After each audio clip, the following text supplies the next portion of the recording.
समोर आपण तळ पाहतोय. या तळ्याचं नाव आहे हत्ती तळ. शंका निर्माण होते हो, दोन पायाच्या माणसाला डोंगर चढताना दमछाक होत असेल, पण डोंगरावरती चार पायाचा हत्ती महाराजांनी कसा आणला याची कल्पना करू शकत नाहीये. राजे हुशार, राजे गेड होते.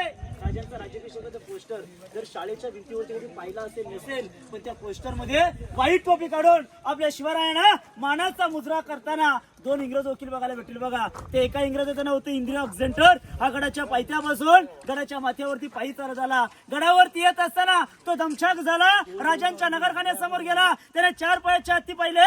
शंका निर्माण झाली, वाईट टोपी काढून मानाचा मुजरा केला आणि मावळ्यांना प्रश्न विचारला, या डोंगरावरती हा हत्ती कसा का प्रकट झाला. मावळे आपले हुशार होते, आपले राजे ग्रेट होते. कारण की मावळ्यांना प्रश्न विचारताना तो प्रश्न त्याने इंग्रजीतून विचारला. मावळे म्हणतात, तुम्ही इंग्लिश बोलणारे इंग्रज, आम्ही मराठी बोलणारे, आम्ही मराठी माणसं, आमच्यापेक्षा इंग्लिश बोलणारा हा हुशार असतो.